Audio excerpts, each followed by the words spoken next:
Hi guys, இன்னைக்கு நம்ம movie ரிவ்யூவில் 120 பகதூர் படத்தோடைய ரிவ்யூ தான் பார்க்க போகிறோம். இந்த படம் இப்போ தேட்டர்ஸ் எல்லாம் அவைலபிளாக இருக்குது. மறக்காமல் செக் அவுட் பண்ணி பாருங்கள். இது ஒரு இராணுவ வீரரின் உண்மை சம்பவத்தை அடிப்படையாக கொண்டு எடுக்கப்பட்ட படம்.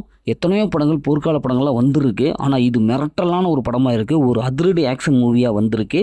இப்போ இந்த படத்துடைய கதையை பார்த்துடலாம்.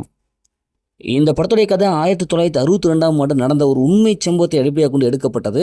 அந்த காலகட்டத்தில் சீனா இந்திய எல்லை பகுதியில் ஊடுருவிச்சு சுமார் 300 போர் வீரர்களை கொண்டு அப்படி ஊடுருவிட்டு இருக்காங்க. இப்படி இவங்க ஊடுருவ போகிற விஷயத்தை முன்னாடியே கணிச்சார் நம்ம மேஜர் சைதானிக். இவர் தான் அந்த படத்துடைய ஹீரோ. ஆனால் முன்கூட்டியே இவர் இந்திய இராணுவ படைக்கு போதிய வீரர்கள் எங்ககிட்ட இல்லை, பெரும் படையை அனுப்புங்க அப்படின்னு சொல்லியிருக்காரு. ஆனால் டைம் குறைவு, அதற்குள்ளாரே அவங்க ஊடுருவிட்டாங்க.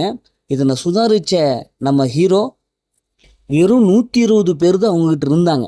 இந்த 120 இராணுவ வீரர்கள், இந்திய இராணுவ வீரர்கள் எப்படி அந்த சைன வீரர்களை 300 போர் வீரர்களை எப்படி எதிர்கொண்டாங்க, அவங்களை எப்படி இந்திய எல்லையிலேருந்து விரட்டி அடித்தாங்க அப்படிங்கிறது தான் இந்த படத்துடைய கதை.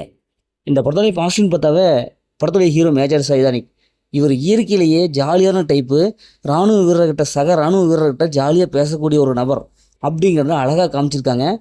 இந்திய இராணுவ வீரர்னாவே ஒரு மாதிரி இருப்பாங்க, சிரிக்கவும் மாட்டாங்க, அப்படிங்கிற மாதிரி தான் இருப்பாங்க. ஆனால் இவர் அப்படி இல்லை, எல்லாத்துக்கிட்டும் சகஜமாக பேசுறது, ஜாலியாக பழகக்கூடிய ஒரு நபராக காமிச்சிருக்காங்க. உண்மையிலேயே அப்படி தான் அவர் இருந்திருக்காரு.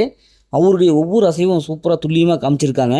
உண்மையிலேயே வெறும் 120 வீரர்களை வச்சுட்டு அந்த 300 சைன வீரர்களை அப்படி விரட்டி அடிக்கிற காட்சிலாம் ரொம்ப சூப்பராக காமிச்சிட்டாங்க. இதுதான் உண்மையிலேயே இந்திய இராணுவத்துடைய உண்மையான வீரம் அப்படிங்கிறது தெள்ள தெளிவாக தெரியுது. ஸ்க்ரீன் பிளே பொறுத்தளவுக்கு சூப்பராக இருக்குது. இவங்க அடுத்தது என்ன பண்ண போகிறாங்க, ஒரு உண்மையான நிகழ்ச்சி, அந்த இடத்துல அந்த பதட்டத்தை உருவாக்குறாங்க. அந்தளவுக்கு சூப்பரான ஒரு ஸ்க்ரீன் பிளே கொடுத்துருக்காங்க. படத்தை நடிச்சு எல்லாமே சூப்பராக பர்ஃபார்ம் பண்ணியிருக்காங்க. படத்துடைய அந்த பிஜிஎம் மியூசிக் அண்டு சினிமோட்டோகிராஃபிக் சூப்பராக காமிச்சிருக்காங்க. அந்த சண்டை அப்படியே அந்த ஃபைட் சீக்வன்ஸ்லாம் நல்லாவே வந்திருக்கு. அது கிளைமேக்ஸ் ஃபைட்டில் வேறு லெவலில் இருக்குது. இவர் அடிக்கடி ஒரு சாக்லேட் வச்சுக்கிட்டு எனக்கு அப்படின்னு சொல்லிட்டு ஒரு சென்டிமெண்ட் இருக்கும். அது ஃபைனல் டச்சப் செம்மையாக இருக்குது. அந்த எமோஷனல் நல்லா கனெக்ட் ஆகுது. அதேமாதிரி ஹீரோடைய அவங்க ஒய்ஃபாக நடிச்சிருக்கீங்க, செம்மையாக பர்ஃபார்ம் பண்ணியிருக்காங்க.